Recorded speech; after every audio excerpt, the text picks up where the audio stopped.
oração. Pai nosso, que estais nos céus, santificado seja o vosso santo nome. Venha a nós o vosso reino, seja feita a vossa vontade, aqui na terra como em todo o universo. O pão nosso de cada dia nos dai hoje, Senhor. Perdoai as nossas dívidas, assim como perdoamos os nossos devedores.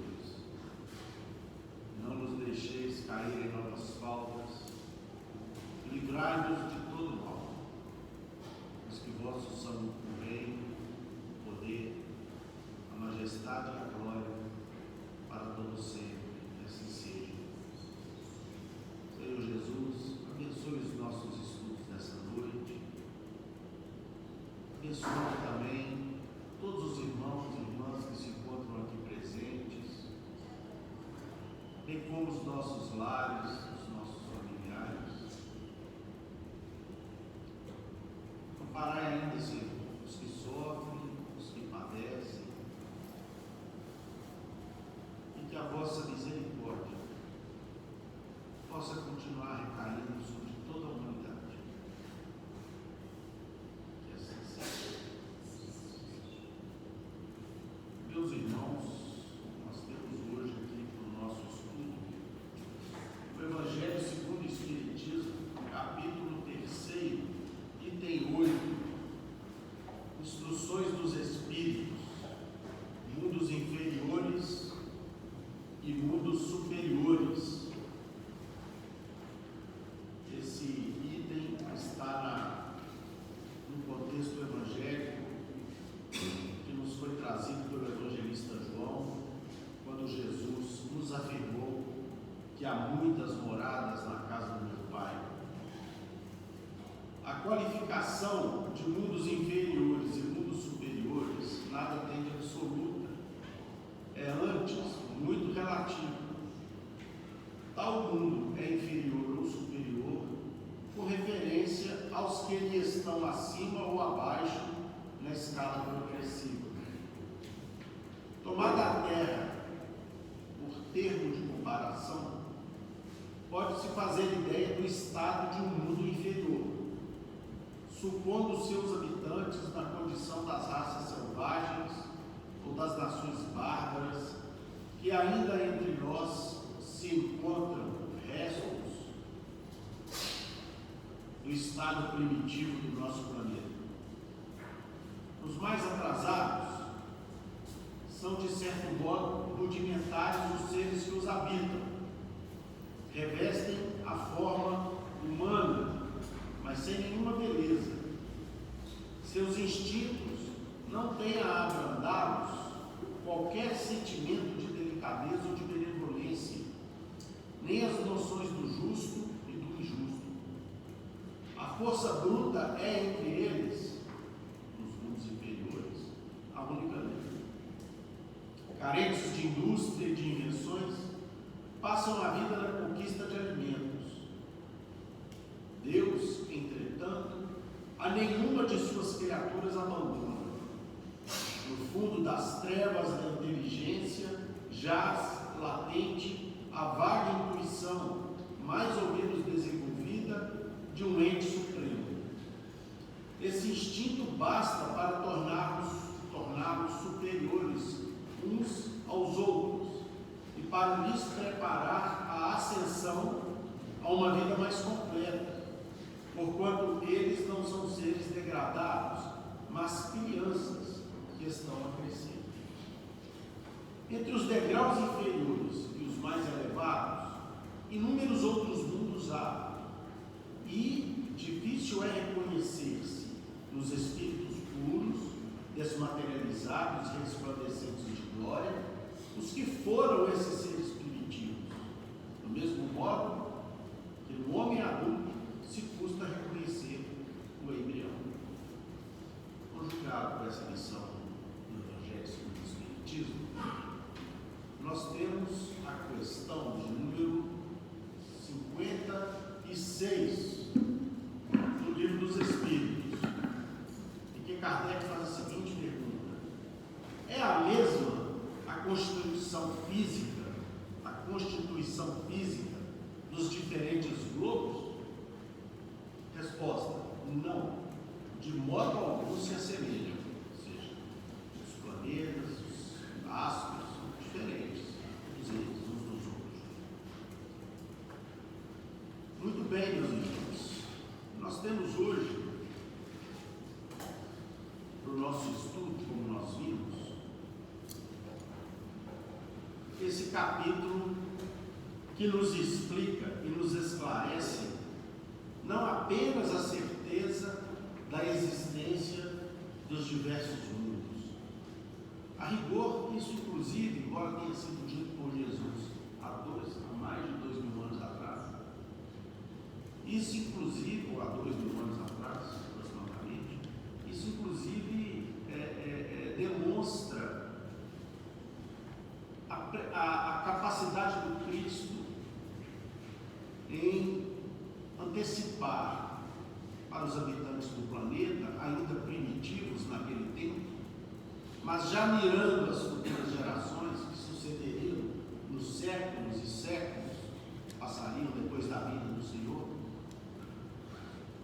a existência das diversas casas do Pai, que ele se refere, e que são esses planetas espalhados ali no universo, né? Estudos hoje mostram que só na Via Láctea nós temos 100 bilhões de sóis. Não sei como que os astrônomos chegam, os astrofísicos chegam a esses cálculos, mas é o que se tem ali hoje explicado na ciência. E a Via Láctea, que é uma das pequenas constelações do universo, ela está circundada por outros sistemas muito maiores, com bilhões e bilhões também de planetas, com trilhões de planetas, ou seja, seria muito pouco razoável, depois de tanto conhecimento científico que o mundo amealhou, que nós imaginássemos viver sozinhos aqui no planetinha muito pequenininho, como é o nosso, embora maravilhoso, mas muito pequenininho, e que todos os demais seres do universo, ou demais astros do universo, não tivessem nenhum tipo de vida, ou sequer existissem. Então, meus prezados irmãos, Jesus antecipa isso, mas com uma finalidade muito específica.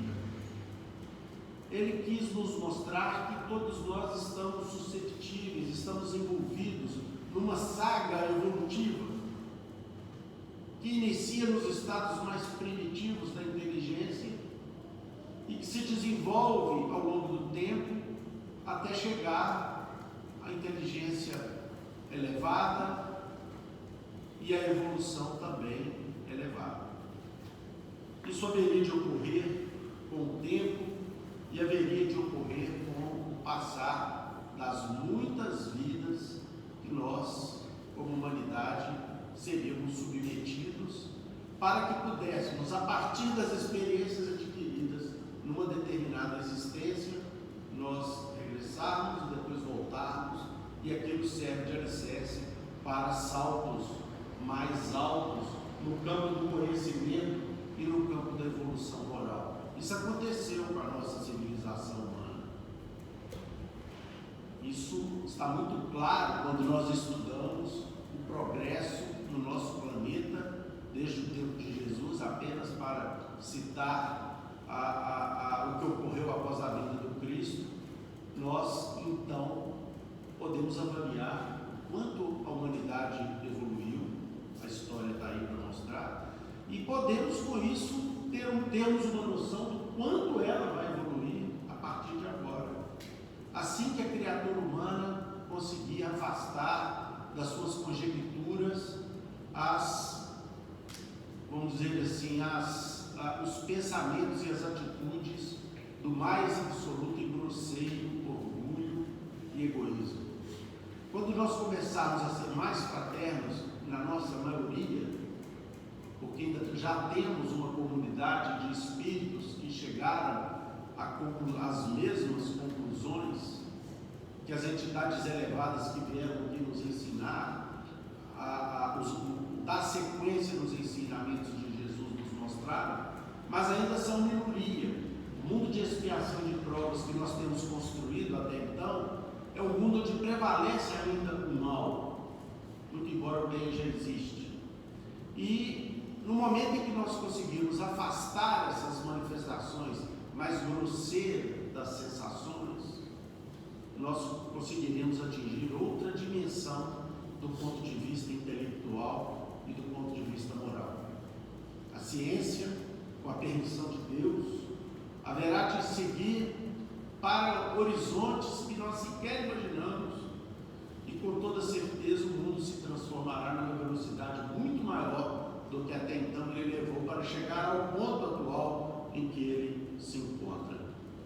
A mensagem de Jesus, então, narrada por João, aliás, deveria ter sido mesmo o apóstolo João, que João é aquele apóstolo cujas expressões são quase que na forma de poesia. E coube a esse evangelista que conviveu com Cristo em uma parte da sua vida, uma pequena parte, diga-se de passagem, mas o suficiente para torná-lo um arauto do cristianismo, não só após a vinda de Jesus, mas nos séculos seguintes, como nós veremos aqui daqui a pouco. Ele veio, no pedido do Cristo, para reajustar os ideais cristãos ao seu leito normal, quando ele foi desviado pelas criaturas humanas, por nós, religiosos, que desviamos o pensamento de Jesus para atender às nossas conveniências de poder e de ganância. João, na figura do grande Francisco de Assis, vem por volta do século III ajudar a Jesus a recolocar, no século XIII, vem ajudar a colocar o cristianismo novamente no seu leito de bênçãos e de luzes que Jesus nos levou. E aí então nós veremos a seguir como que a literatura espírita nos demonstra de maneira clara que essa promessa de Jesus é uma promessa sobretudo de esperança, meus irmãos. Esperança no destino da humanidade. O mestre ele fala das muitas moradas, mas se refere às moradas não apenas dos vários orbes que existem, como nós vimos aí aos milhões, mas também as moradas espirituais, para onde nós nos dirigimos depois que desencarnamos, e onde nós passamos por estágios de aprimoramento para voltarmos às novas experiências, para ver se então nós conseguimos acertar. Essa promessa de Jesus, ela se dá de uma maneira, inclusive, a nos dizer que nós não turbássemos os nossos corações. Crede em Deus, diz o Cristo, segundo João. Crede também em mim. Há muitas moradas na casa do meu Pai. Se assim não fosse, eu já vou teria dito, pois me vou para vos preparar um lugar, e depois que me tenha ido e que vos houver preparado um lugar, voltarei e vos retirarei para mim, a fim de que onde eu estiver, também vós ali estejais. Meus irmãos, isso é uma demonstração clara do quanto que Jesus é nosso irmão. Isso é uma demonstração clara do quanto que Ele nos ama, de que Ele recebeu de Deus a missão de encaminhar uma coletividade de bilhões e bilhões de almas, que certamente migraram de diversos mundos, e que em parte também eram almas primitivas aqui do nosso próprio planeta, desde o tempo da sua concepção, e que faz isso com todo amor e com todo carinho, mesmo sabedor da nossa ignorância, a ponto de crucificá-lo como resposta a esse amor tão aprimorado que Ele tinha e tem por nós. Então as palavras de Jesus são palavras de esperança. Portanto, nós não temos que nos preocupar com relação aos destinos do nosso mundo, e nem com relação aos nossos próprios destinos, do ponto de vista amplo da nossa evolução. Nós temos que nos preocupar em fazer isso mais rápido. Por exemplo, aproveitando essa encarnação em que Deus nos deu a bênção da doutrina espírita, do cristianismo revivido, e utilizando esses ensinos para promovermos aí uma aceleração do nosso aprimoramento espiritual. E Jesus nunca nos deixou abandonados. E a história do próprio planeta diz isso. Para que os irmãos tenham ideia, lembremos aqui as palavras de Emmanuel no livro A Caminho da Luz, quando ele fala, lá no capítulo 1, ele começa o livro da seguinte forma: rezam as tradições do mundo espiritual que na direção de todos os fenômenos do sistema existe uma comunidade de espíritos puros e eleitos pelo Senhor Supremo do Universo, em cujas mãos se conservam as rédeas diretoras da vida de todas as coletividades planetárias. Será que nós temos a noção da grandeza de Deus? E essa leitura nos permite vaguear a nossa mente, né, as nossas mentes, numa elucubração do tipo assim: nossa, esses bilhões de mundos, todos têm um responsável. E Jesus faz parte dessa falange de espíritos de sua categoria, ao qual foi incumbido a rédea diretora da vida do nosso planeta. E continua Emmanuel: essa comunidade de seres angélicos e perfeitos, da qual Jesus é um dos seus membros divinos, ao que nos foi dado saber, apenas se reuniu nas proximidades da Terra para a solução de problemas decisivos das organizações e da direção do nosso planeta, por 2 vezes no curso dos milênios conhecidos.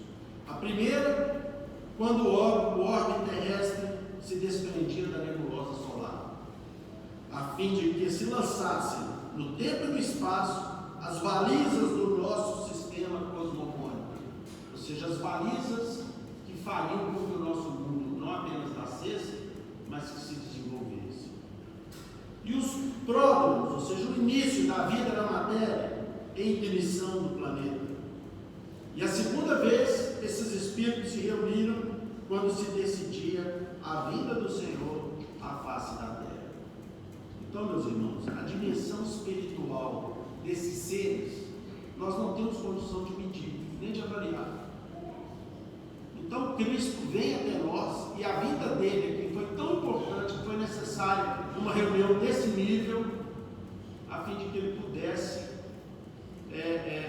combinar os termos principais de sua missão aqui na Terra, porque ele sabia perfeitamente que seria decisiva a sua vinda para o aprimoramento do planeta. Ou seja, ele não ficou lá nos astros onde ele habita, que não sabemos nem onde é, ou onde estão, né, onde se localizam, mas fez questão de vir aqui pessoalmente, nos trazer essa mensagem de esperança, dizendo assim: olha, acreditem em mim, eu vou preparar um lugar para vocês e vou trazer um por um. Todas as ovelhas que o meu Pai me confiou estarão um dia comigo, e eu vou vir para buscá-los pessoalmente, e vocês habitarão comigo nos mundos ditosos em que eu habito, nos dando uma clara demonstração do nosso futuro, do nosso destino, meus irmãos. Nós fomos criados para brilhar, queiramos ou não. É só uma questão de tempo. É apenas uma questão de tempo, que se conta dentro da perspectiva de infinito, não é mesmo? Então, nós vamos ver que a doutrina espírita continua nos dando essa noção, essa certeza da misericórdia de Jesus, nos mostrando que ele esteve aqui em outras oportunidades, depois da sua missão. E nós vamos encontrar no livro Brasil, Coração do Mundo, Pátria do Evangelho, a evidência, a descrição detalhada por parte de Humberto de Campos, dessa tarefa que o Cristo fez questão de vir cumprir, depois que ele, passados 13 séculos, ele se dirige aqui com uma corte imensa de espíritos que estão ao seu trabalho, ao seu serviço, lhe auxiliando no processo de transformação do planeta. Logo após o final das cruzadas, por volta do século XIII, final do século XIII, na última década ali, nos últimos 25 anos do século XIII, quando o rei Luís IX, diante de Tunis, colocou fim à última cruzada, né? Que todos nós historicamente sabemos que foram as guerras que mais mataram em nome de uma causa dita cristã. Então, nesse último quartel do século XIV, Jesus resolveu vir visitar o mundo. E como se uma verdadeira escada de Jacó, que levava de forma iluminada, que ligava a terra ao infinito, ele desce com a sua corte de espíritos superiores e conta-nos, irmão X, de uma maneira extremamente poética, que é possível nós introduzirmos aqui, e se lermos também gastaremos o tempo todo. Nós verificamos que Jesus, ao chegar aqui no planeta, ele constatou que o planeta continuava apresentando aquelas verdadeiras, as mesmas veredas escuras, geradas pela ingratidão e o egoísmo que ele encontrou no seu tempo. Ele procurou os remanescentes da sua obra e lembrou da figura de Francisco de Assis, reencarnação do seu discípulo querido João, como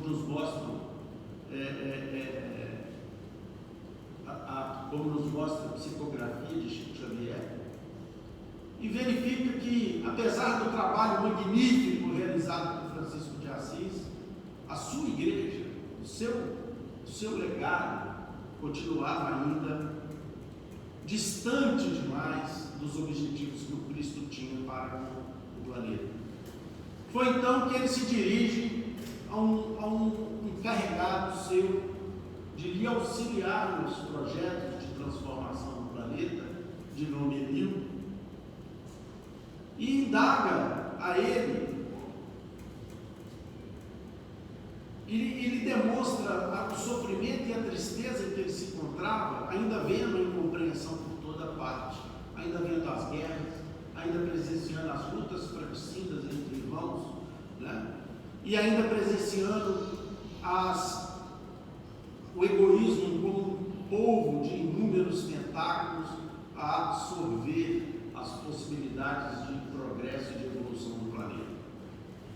Eliu, então, como se tentasse passar ao Cristo uma ideia positiva do nosso mundo, lembra a Jesus que, apesar de todo aquele atraso, houve alguns progressos visíveis por parte da humanidade, como, por exemplo, o encurtamento das distâncias entre o Ocidente e o Oriente através de criação de diversas rotas comerciais, dizendo ainda que as cruzadas serviram, inclusive, de alguma maneira, que tinham a nobre intenção de velar pelas paisagens dos lugares santos. Jesus então responde a ele: meu amigo, que lugar da terra não é santo? Em todas as partes do mundo, por mais distantes que sejam, paira a bênção de Deus, convertida na luz e no pão de todas as criaturas. Era preferível que Saladino, que foi o último rei muçulmano a ocupar Jerusalém, mantivesse para sempre todos os poderes temporais da Palestina. Era preferível isso a que caísse um só fio de cabelo de um soldado numa guerra incompreensível por minha causa. E como se sua vista devassasse todos os mistérios do futuro, continuou Jesus. Infelizmente, não vejo senão o caminho do sofrimento para modificar tão desoladora situação. Aos feudos de agora, que a Europa, o velho mundo, a Ásia, que era o mundo que se conhecia, estava todo dividido em pequenos estados, em pequenos feudos. E depois que esses feudos terminassem, criassem os grandes reinos que viriam no futuro, seguir-se-ão as coroas poderosas. E depois dessa concentração de autoridade e de poder, serão os embates da ambição e a carnificina da inveja e da traição pelo predomínio do mais forte. Então Jesus demonstrava a sua amargura, a sua tristeza. Foi quando então Eliú, ainda tentando fazer ali com Cristo uma defesa para que novas oportunidades fossem dadas ao nosso planeta, ele diz: Senhor, se esses povos infelizes que procuram a grandeza material, na grandeza material, uma felicidade impossível, se eles marcham irremediavelmente para os grandes infortúnios coletivos, visitemos os continentes ignorados até agora, onde espíritos jovens e simples aguardam a semente de uma vida nova. Nessas terras, para além dos grandes oceanos, poderias instalar o pensamento cristão dentro das doutrinas do amor e da liberdade. E a caravana do Cristo, deixando um rastro de luz na imensidade dos espaços, encaminhou-se então ao continente que seria mais tarde conhecido como o mundo americano. O Senhor abençoou então aquelas matas verdes e virgens. As aves lhe homenageavam a grandiosa presença com seus cantares harmoniosos. As flores se inclinavam nas árvores ciclópicas, perfumando os eternizados caminhos. O perfume do mar casava-se com o oxigênio da selva bravia, impregnando todas as coisas de um elemento, cuja força era desconhecida. No solo eram os índios, humildes e simples, aguardando uma era nova com seu largo potencial de energia e de bondade. Então, depois desses primeiros momentos, Jesus vira-se para Eliú e pergunta: Eliú, onde fica nessas terras novas o recanto planetário do qual se enxerga no infinito o símbolo da redenção humana? Esse lugar, mestre, de doces encantos, de onde se vê no mundo as homenagens dos céus aos vossos martírios na terra, fica mais para o sul. E quando no seio da paisagem, repleta de aromas e de melodias, contemplavam as almas santificadas dos orbes dos planetas felizes na presença do Cordeiro, as maravilhas daquela terra nova, que seria mais tarde o Brasil, desenhou-se no firmamento, forrado de estrelas rutilantes, no jardim das constelações de Deus, o mais imponente de todos os símbolos. Mãos erguidas para o alto, como se invocasse a bênção de seu Pai para todos os elementos daquele solo extraordinário e opulento, exclama então Jesus: para essa terra maravilhosa e bendita será transplantada a árvore do meu evangelho de bondade, de piedade e de amor. E no seu solo dadivoso e fertilíssimo, todos os povos da terra aprenderão a lei da fraternidade universal. Sob esses céus do Cruzeiro do Sul serão entoados os hosanas mais ternos à misericórdia do Pai Celestial.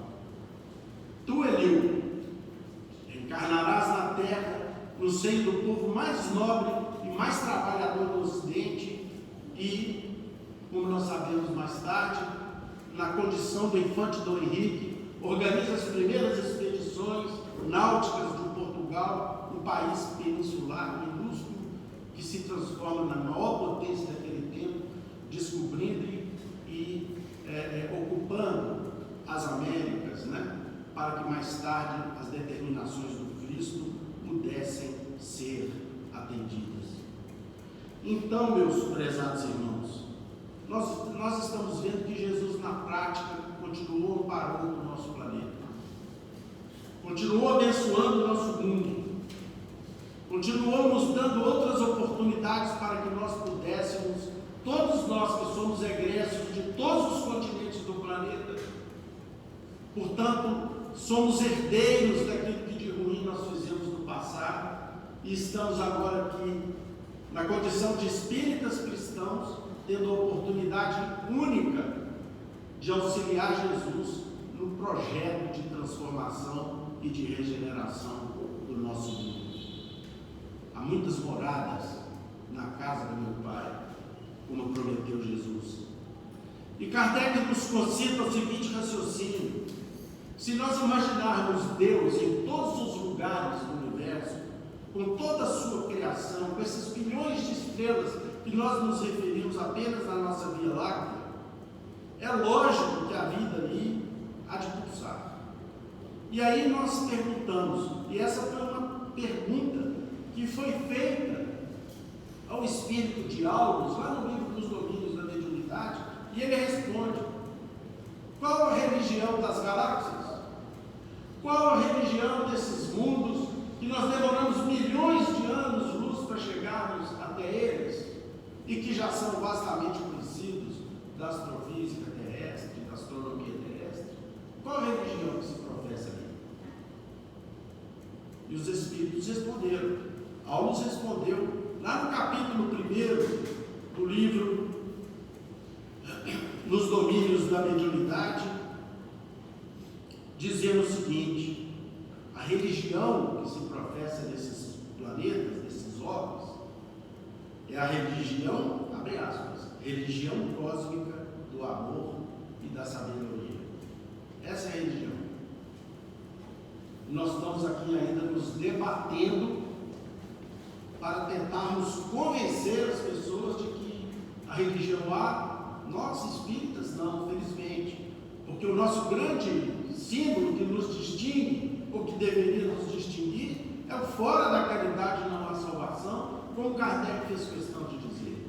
Mas temos ainda uma grande pleiade de irmãos que se debatem por imaginarem que se encontram absolutamente convictos e certos de suas realidades, quando na realidade a verdadeira realidade do universo é Deus. É Deus. E qual a religião de Deus? A religião cósmica do amor e da sabedoria, conforme nos fala o instrutor Aulus. Isso então, meus irmãos, nos dá a dimensão da grandeza, do tamanho da missão de Jesus. Nos faz, inclusive, ter a convicção e a certeza de que mais de 70 anos dessa casa se privilegia o estudo do Evangelho de Cristo.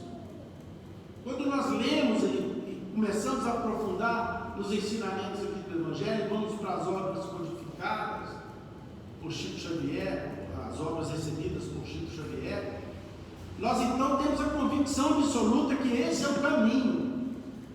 Buscar estudar a doutrina espírita sem ser por Kardec e Emmanuel é perda de tempo, é gastar tempo que é tão raro e tão necessário em nossas vidas, sem prejuízo de uma leitura ou outra que possa ilustrar de alguma forma os nossos conhecimentos, mas para termos base, para termos elemento, para combatermos o mal que em alguma medida está dentro de nós, nós precisamos nos escorar na filosofia, na ciência e nos valores morais universais que a doutrina espírita nos chama a compreender e praticar.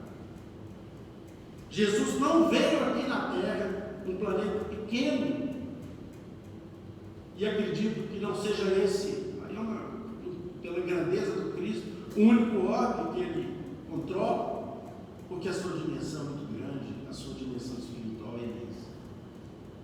Mas esse planetinha aqui pequeno, maravilhoso, que Ele nos legou para o nosso aperfeiçoamento, Jesus não poderia vir a esse mundo aqui para fundar mais uma escola religiosa. Veio trazer a religião cristã. Não. É apequenar demais, é não compreender a grandeza da missão universal e cósmica do nosso Senhor Jesus Cristo. Ele veio para nos ensinar, na realidade, um código de conduta moral.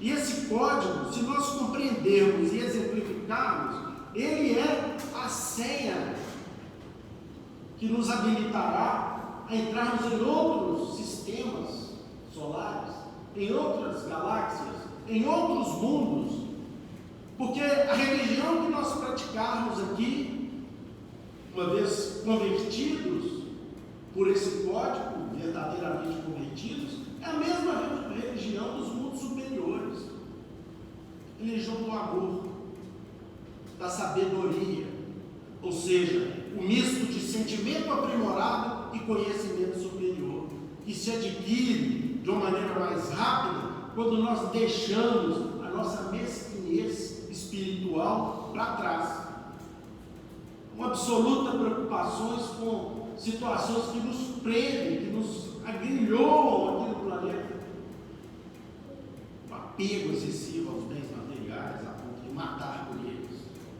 o apego a opiniões ainda retrógradas, atrasadas a respeito do relacionamento humano, a incapacidade de convivermos com o nosso próximo de maneira harmônica, a incapacidade de pensarmos no bem-estar do nosso semelhante também, e não apenas no nosso, a incapacidade de voltar os nossos olhos para fora do nosso mundo, quando tantos e tantos irmãos batem nas portas dos nossos corações pedindo guarida, pedindo para entrar. Então, quando a gente fizer isso, nós estamos preparados para alçarmos outros voos, para outros planos da vida superior. Aliás, quem lê a história de Agostinho de Cartago, Agostinho de Hipona, vai ver exatamente isso que aconteceu. Tem uma obra muito bela, depois os irmãos poderão ler, que fala exatamente quando ele se liberta e se transforma num cristão verdadeiro, e se transforma num dos pais da igreja, logo na igreja nascente, e então passa a auxiliar o Cristo no grande projeto espiritual de transformação do nosso planeta. Por isso, meus irmãos, Jesus é o mestre da esperança, e sua boa nova nos cobre, elimina,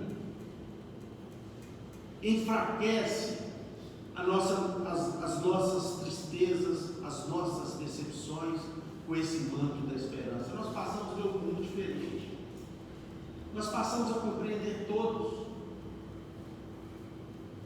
nós passamos a compreender as pessoas como elas são, passamos a aceitá-las, passamos a amá-las como o Mestre nos amou. Nós estamos vendo aqui como Ele nos ama, né?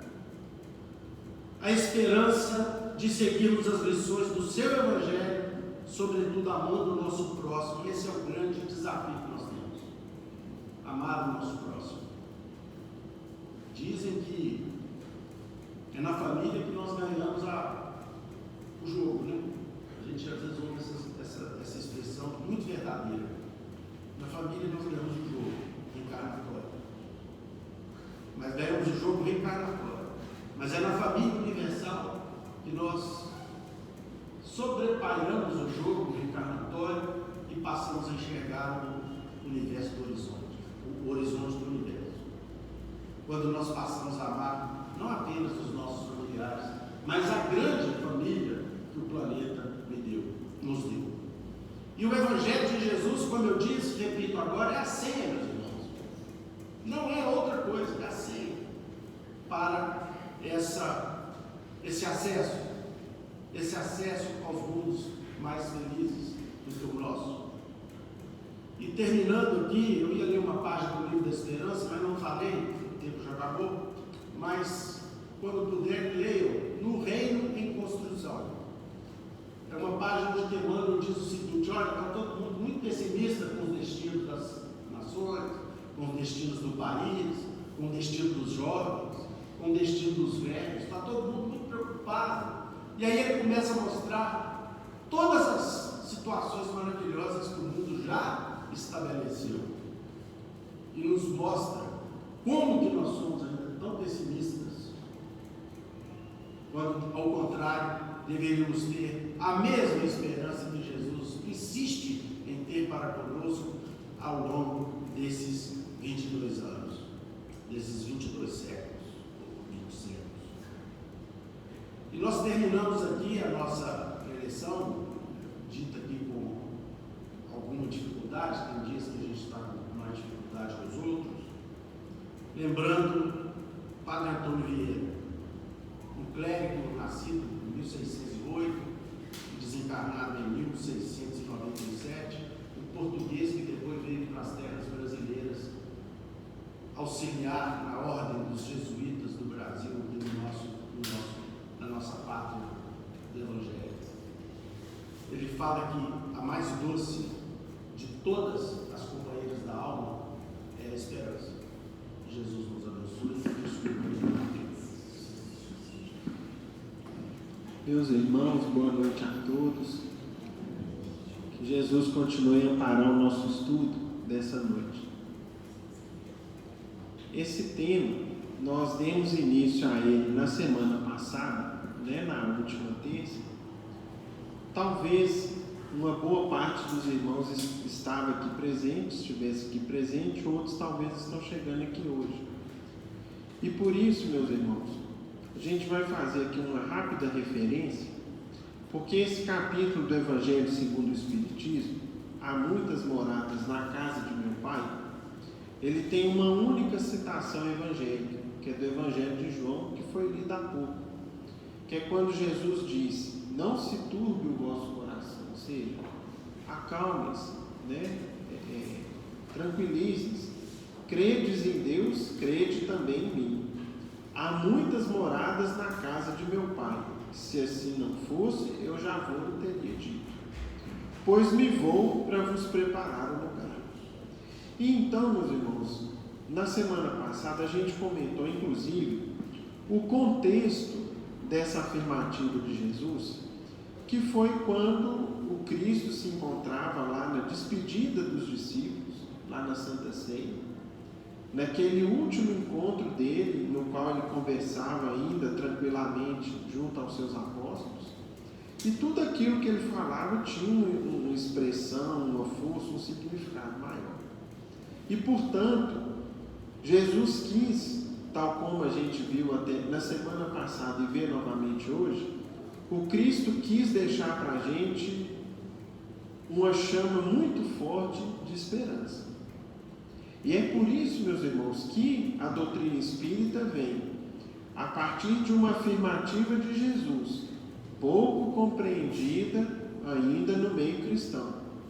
Para que a gente confirme isso, basta a gente pegar essas Bíblias comentadas, que nós vamos ver que nenhuma das versões disponíveis vai abrir para a gente esse horizonte de conhecimento que a doutrina espírita nos traz, em se referir às muitas moradas como a multiplicidade de vida nos mundos existentes, universo afora, que são incontáveis, bilhões, trilhões, e uma expressão numérica que foge à nossa capacidade de entendimento, e mesmo as moradas espirituais. Então, quando o Cristo afirma, tal como com a reencarnação, que ele foi um pouco mais incisivo e insistiu algumas outras vezes no tema da reencarnação, nesse tema da multiplicidade, ou seja, das muitas moradas na casa de meu Pai, da universalidade da vida e dos planos da existência da criatura humana, Jesus fez uma breve referência. E cabia à doutrina espírita seguir o desenvolvimento. Pois bem, no nosso item da noite, os irmãos vão observar que já está contido nas instruções dos Espíritos. É interessante, meus irmãos, que ao longo de todo o Evangelho segundo o Espiritismo, sempre que a gente tem uma mensagem nessa parte, instruções dos Espíritos, nós temos o Espírito Superior, o nosso irmão maior, que se identifica como sendo o autor daquela mensagem. Mesmo que às vezes ele simplesmente coloque assim um espírito protetor, um espírito amigo, mas eles sempre assinam ao final, mesmo que se ocultando. Nessa parte do Evangelho nós vamos ver algo curioso e diferente, porque tanto no item 8, no 9, no 10, no 11 e no 12, ao final consta o seguinte: resumo do ensino de todos os espíritos superiores. Então vejam que interessante. Se no item 8, que foi lido para a gente, os espíritos superiores nos falam sobre os mundos de natureza inferior, e aí o primeiro comentário deles é nos explicar que isso é um conceito relativo. Eu sou inferior ou superior dependendo da referência, né? A Terra, o nosso planeta Terra, é um mundo superior se comparado, por exemplo, a Plutão, que nós temos informações, por exemplo, no livro Ressurreição e Vida, numa página intitulada O Sonho do Startse, que foi um sonho que um monge russo teve, no qual ele viajou pelo espaço. E para quem gosta de astronomia e desse tema, é fantástico a viagem que ele fez e que ele descreve. Lá ele comenta, por exemplo, que o pequenino planeta, que hoje em dia a ciência humana fala que não é mais um planeta, etc., lá é como se assemelhasse a um planeta prisão, Plutão, ou seja, destinado a almas muito endurecidas que precisam passar por um período de regeneração, de corrigenda, de reparos em seus espíritos, em suas almas, que é um período que é delimitado de tempo, né? Não existem penas eternas. O Espiritismo já nos ensinou a respeito. Pois bem, os mundos inferiores, comenta os espíritos superiores aqui, que é fácil da gente ter uma ideia. Basta a gente olhar os povos mais atrasados da atualidade, ou então, de maneira ainda mais clara, a história humana. É o império da força, é a prevalência dos instintos, das paixões, é a ausência da lei, do direito, das indústrias, da tecnologia, é o homem das cavernas. Então os mundos inferiores se categorizam tal como a Terra já foi um dia, em seu atraso, em seus múltiplos aspectos, material, científico, cultural, moral especialmente, são os mundos de natureza inferior. E para falar dos mundos inferiores, eles falam brevemente, olha, vejam a história que vocês vão ter ideia do que nós estamos falando. Agora, para os mundos superiores, qual que é o objetivo do capítulo? É trazer esperança para a gente. Aí eles vêm descrevendo para a gente. Vejam só que interessante. Nos mundos que chegaram a um grau superior, as condições da vida moral e material são muitíssimos diversas das da vida na Terra. Como por toda parte, a forma corpórea é sempre a humana, mas embelezada, aperfeiçoada e, sobretudo, purificada. Basta a gente ter uma noção aqui se a gente compara as primeiras formas humanas da Terra, né? A história mostra para a gente lá o homem de Neandertal, Australopithecus, né? E outros, ou seja, passos que nós tivemos na evolução humana. Qualquer ser humano hoje, em sua forma física, é mais belo, tem melhores características de beleza do que os homens do passado remoto da humanidade. Pois bem, nesses mundos superiores, a beleza se desenvolve ainda mais. O corpo nada tem da materialidade terrestre e não está, portanto, sujeito às necessidades, nem às doenças ou deteriorações que a predominância da matéria provoca. Então, o que acontece, meus irmãos? A matéria é mais sutil, é mais leve, é mais suave. E, portanto, não sendo tão grosseira como a matéria humana, ela deteriora-se menos. O processo de adoecimento, ou seja, o quadro geral de saúde, é muito mais desenvolvido. E quanto que as enfermidades nos incomodam na atualidade da Terra, né? E isso vai comentar aqui conosco a questão da longevidade. Vejam só, os sentidos são aptos a percepções aqui nesse mundo, a grosseria da matéria bloqueia. Portanto, estudem, por exemplo, qual que é a faixa de audição da criatura humana. É uma faixa de frequência muito pequenina. Os sons abaixo de uma determinada frequência e acima da frequência máxima, a gente simplesmente não escuta. E no aspecto visual, então, aí que a nossa faixa de percepção é bem pequena. Já nesses planos, nesses mundos mais evoluídos, as percepções são muito mais ricas. A leveza específica do corpo permite locomoção rápida e fácil. Em vez de se arrastar penosamente pelo solo, desliza pela superfície ou plana na atmosfera, sem qualquer outro esforço, além do da vontade, como se representam os anjos. Então, portanto, nesses mundos superiores, dispensa-se a necessidade dos pés. Flutua-se pela superfície ou as pessoas, as almas, os nossos irmãos que lá habitam, voam livremente, volitam pela atmosfera.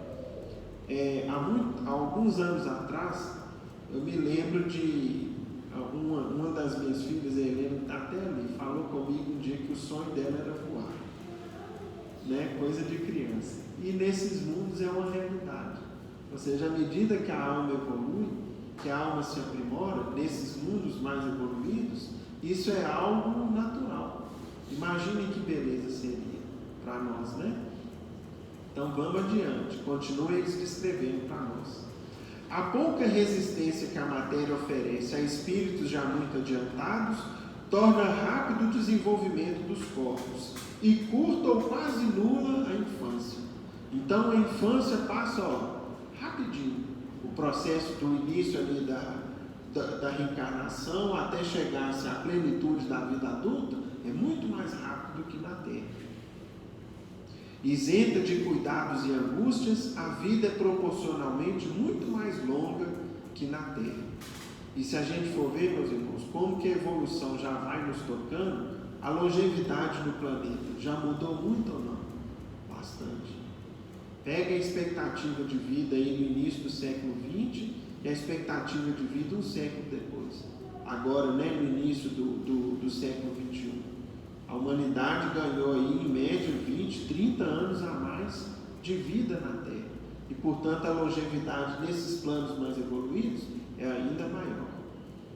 Mais um pouco adiante, continuam os benfeitores nos dizendo: nesses mundos venturosos, as relações sempre amistosas entre os povos jamais são perturbadas pela ambição, da parte de qualquer deles, de escravizar o seu vizinho, nem pela guerra que daí decorre. Ou seja, não existe, portanto, o fantasma da guerra, a preocupação armamentista, a corrida em se ter a tecnologia mais moderna para se defender de uma ameaça sempre presente, sempre viva entre as coletividades. Não há senhores, nem escravos, nem privilegiados pelo nascimento. Só a superioridade moral e intelectual estabelece diferença entre as condições e dá supremacia. O homem não procura elevar-se acima do homem, do outro, mas acima de si mesmo, aperfeiçoando-se. Desconhecem-se os ódios, os mesquinhos ciúmes, as baixas cobiças da inveja. Possuem bens em maior ou menor quantidade, conforme os tenham adquirido, mais ou menos por meio da inteligência. Ninguém, todavia, sofre por lhe faltar o necessário, uma vez que ninguém se acha em expiação. É o quadro resumo da vida em mundos superiores. Imagine se a gente fizesse uma enquete aqui agora. Quem quer ir para lá? Quem quer ir para um mundo desse? Acho que todo mundo, né? Opa! E é nesse ponto, meus irmãos, que por isso que os espíritos superiores descrevem para a gente. Eles não falam para nós como algo a se gabarem dos planos onde eles habitam, como é normalmente o seu cotidiano nesses. Não é essa a finalidade. A finalidade é trazer esperança para a gente, falar o seguinte, tal como o Tioné há pouco falou aqui, o que é que ainda então nos segura na terra?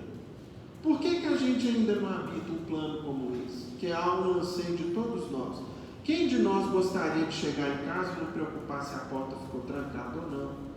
Sair de noite, andar de carro, por exemplo, numa noite agradável, andar de vidro aberto para qualquer lugar, sem ter medo ali de ter um assalto, um problema qualquer. Não se preocupar com a violência.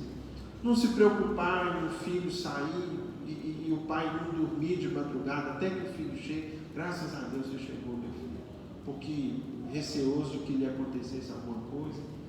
Quem de nós não gostaria de não se ver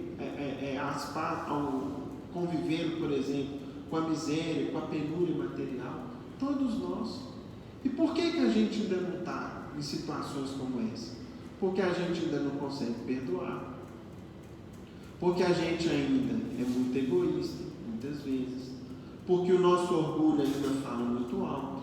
Eu sou incapaz de receber uma ofensa e ficar calado, eu tenho que revidar. Eu não levo desaforo para casa. Porque eu ainda me apego muito àquilo que eu julgo que é meu, que na verdade é só um empréstimo.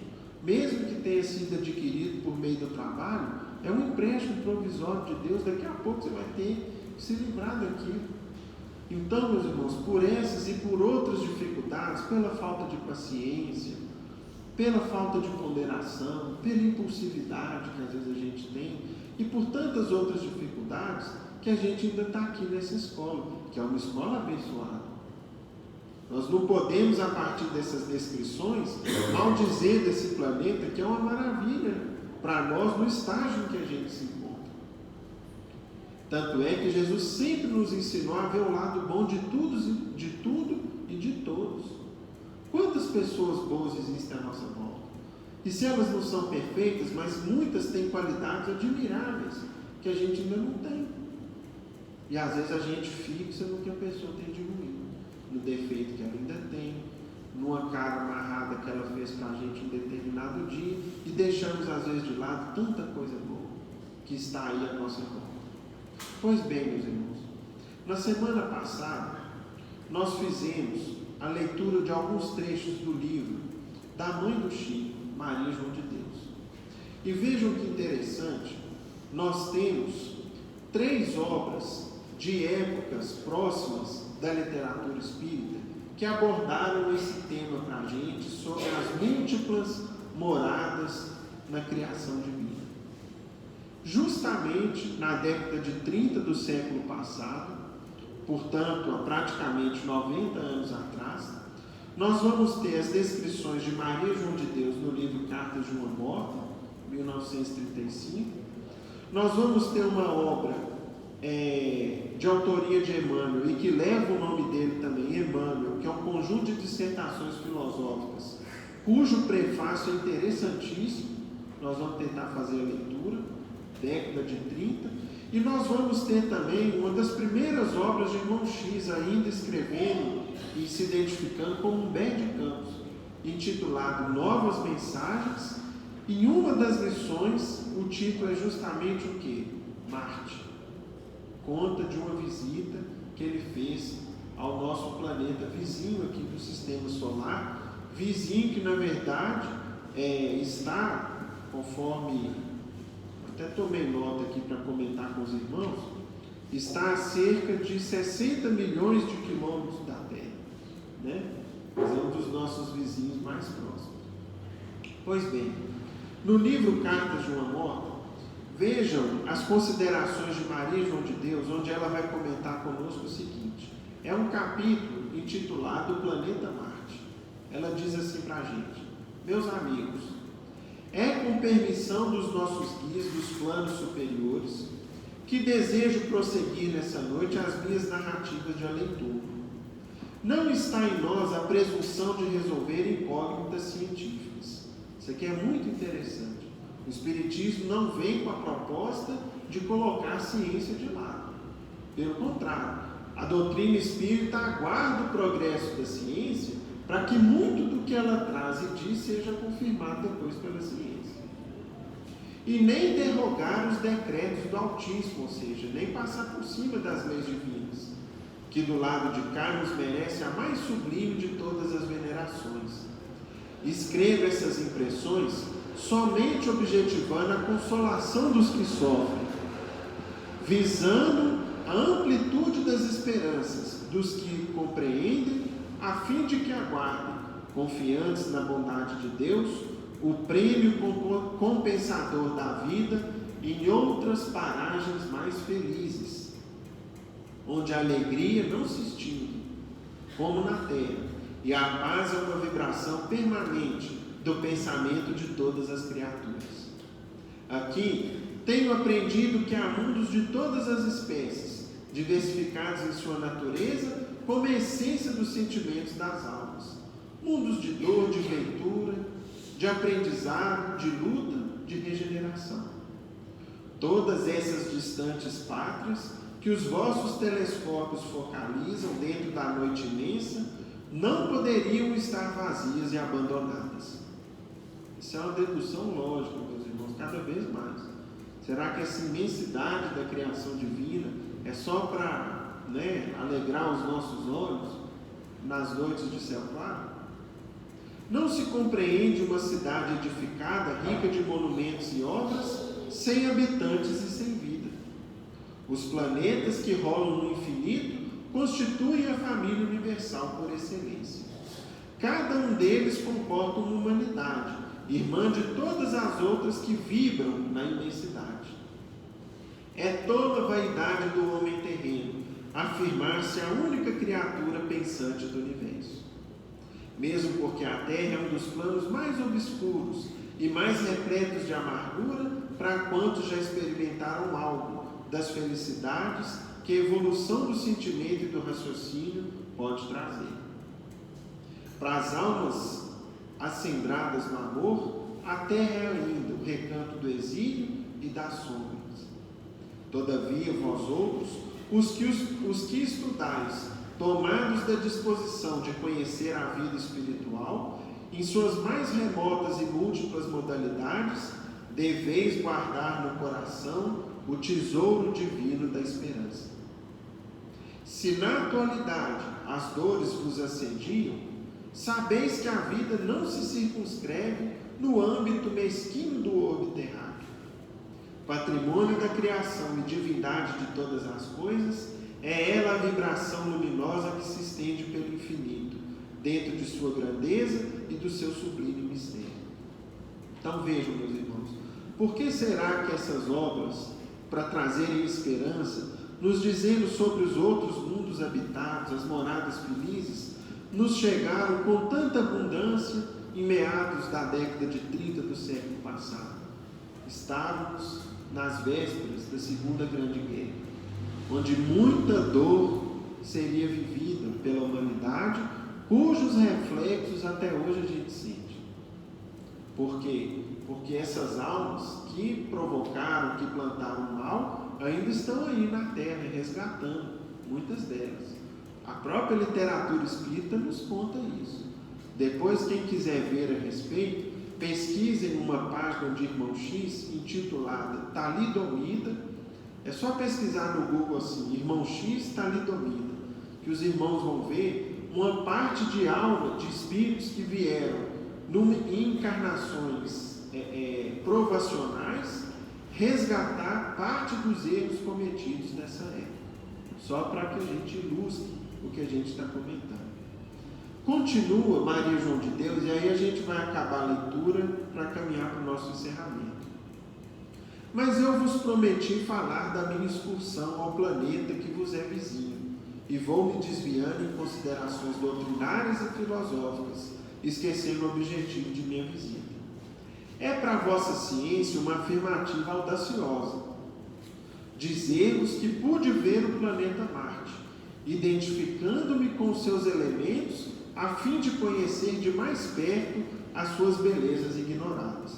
E de fato, meus irmãos, pesquisem depois, tem uns 3 dias mais ou menos, aproveitando o feriado, eu assisti um documentário chamado OPPY, que é OPPY.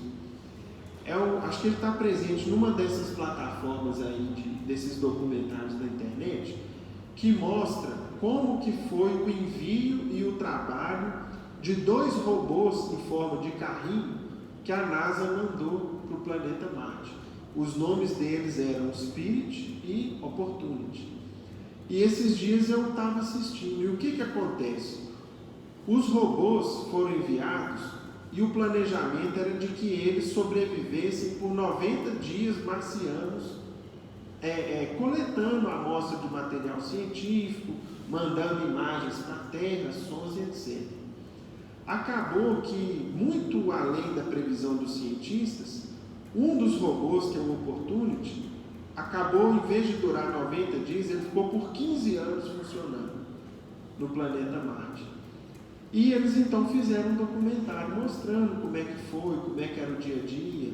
A equipe que acompanhava a missão desses robôs lá na Califórnia, nos Estados Unidos, as imagens que ele mandava, as sondagens que ele fez, inclusive depois, a partir do trabalho desses 2 robôs, outras sondas foram enviadas e a ciência já nos contou que existe água em estado sólido no subsolo de Marte.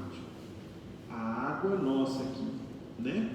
Só que o que os Espíritos nos falam, por exemplo, no livro dos Espíritos? Olha, a matéria nos outros planos da vida é completamente diferente. E a gente sempre vai procurando água, né? Vamos ver se tem água que já teve vida. Ou se ainda tem água, ou as mesmas condições de temperatura, de pressão, de radiação solar, talvez tenha vida tal como na Terra. Só que a vida é diferente nesses outros planos. Por isso que Maria João de Deus fala aqui que pode parecer um absurdo científico. E em seguida ela faz uma consideração muito interessante. Vejam só. A verdade, porém, tem igualmente as suas revelações pelos caminhos da fé. Nem tudo se mostra somente nas análises frias dos laboratórios e de suas pesquisas. As grandes realidades, primeiramente, falam ao coração. Na atualidade, a mim, ou seja, devido à falta de elementos mais positivos de ordem material, nós vos falamos como se fôssemos vítimas de surtos imaginativos. Mas um dia virá em que os homens hão de verificar com as positividades requeridas, ou seja, pelos caminhos da ciência, a veracidade de nossas afirmativas. Como das outras vezes, meus amigos, não pude fazer sozinho uma excursão dessa natureza. O guia de sempre conduzia os meus passos. E foi assim que bastou um pensamento forte de nossa vontade, concentrada nesse objetivo, para que efetuássemos essa viagem vertiginosa, cuja duração foi de poucos segundos. Vejam só, o que é a velocidade da luz frente ao que ela está falando. Alguns segundos e de acordo com a nossa contagem de tempo aí na Terra, chegar em Marte. E aí ela começa a descrever. Vi-me à frente de um lago maravilhoso, junto de uma cidade formada de construções profundamente parecidas com as da Terra. E aqui ela vai falar. Quem quiser depois vai precisar pesquisar esse livro, que nós não vamos ter tempo de continuar a descrição dela. E o interessante, meus irmãos, é o seguinte: as obras vieram em épocas semelhantes, certamente para confirmar a veracidade do que está contido, e no início do trabalho da psicografia do Chico, quando a ciência, nesse aspecto, ainda estava engatinhando. Nem se pensava em mandar uma expedição para fora do planeta Terra. Né? Eram feitas as primeiras pesquisas no espaço, usando sinais de rádio, ondas luminosas, etc. E a ciência vem avançando e trazendo cada vez mais informações para a gente. E o que ela traz, o que Irmão X traz, e que também a gente tem, por exemplo, na obra de Ivone Pereira, Ressurreição e Vida, existe uma absoluta coerência com as informações contidas. Com qual finalidade? Trazer esperança para a gente. Vamos sair do dia a dia, da política, dos problemas que ocorrem, né? Do noticiário, às vezes, que se pudesse, pingava sangue da televisão da gente, de tanta notícia ruim que às vezes se procura e se veicula, fazendo com que as pessoas se tornem pessimistas, tristes, para baixo. A doutrina espírita veio falar para a gente o seguinte: olha, encham seus corações de otimismo, de esperança. Agora o seguinte, não é só isso não. Nós estamos contando isso tudo aqui para vocês e estamos dizendo para vocês o seguinte: tem uma senha, igual foi falado há pouco para a gente pelo tio Ney. Tem uma senha para vocês adquirirem isso. Qual que é? Eu sou o caminho, a verdade e a vida. A senha é o Cristo. O Evangelho de Jesus é o código da conduta universal. Assimilando, compreendendo e vivendo ele, nós vamos nos habilitar para qualquer uma das moradas mais evoluídas que estão nos esperando. Basta a mudança de atitude e uma vida nova, íntima de nossa parte. Que Jesus nos ampare, nos abençoe a todos.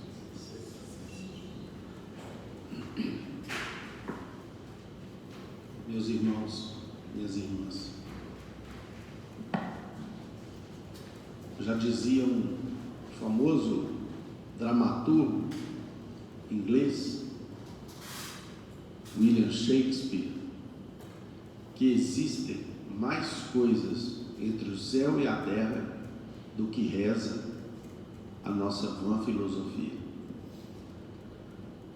E é por causa disso que nós elevamos os pensamentos a Jesus, nos pedindo que o Mestre nos auxilie na extensão dos nossos pensamentos e dos nossos sentimentos, para que possamos compreender melhor o significado do seu Evangelho de luz e de bênçãos. E rogando a Jesus, nosso Mestre querido, que ampare a toda a humanidade, ainda tão carente das luzes desse Evangelho. Que nesses dias tão difíceis, mascarados de alegria passageira e esfuziante, que vivemos na pátria do Cruzeiro, os seus enviados dessa casa de oração, estudo e trabalho, que zelam por esse recanto de paz, de amor e de esclarecimento, possam nos abençoar. Abençoar as nossas famílias, os nossos lares e os lares de todos os nossos irmãos da nossa cidade. E que Jesus, nosso Mestre amado, possa receber deles a notícia de que, embora ainda muito distantes da prática efetiva do seu Evangelho e da sua Boa Nova, mas que já nos preocupamos em aproveitar estes dias para realizar os estudos e as orações que repercutirão no fundo de nossa alma para a busca da compreensão desse roteiro abençoado. Meu Senhor, sábio dos sábios, Pai de toda a criação, ponha a doçura em meus lábios e a fé em meu coração. Sol de amor que me conduz na vida em que me agasalho, enche os meus olhos de luz e as minhas mãos de trabalho. Dá-me forças no caminho para lutar e vencer, transformando todo espinho em flores do meu dever. Pai, não se esqueças de mim nas bênçãos da compaixão. Guarda-me em teu coração de paz e amor sem fim. E em nome de Deus, de Jesus, nosso Mestre amado, de Paulo de Tarso, patrono da nossa casa de oração, estudo e trabalho, dos nossos amigos e benfeitores espirituais, nós estamos encerrando os nossos estudos e orações dessa noite na santa e bendita paz, que assim seja. Meus irmãos e irmãs, os trabalhos de paz serão realizados agora e a filha se formará aqui no salão na sequência. Uma boa noite para todos.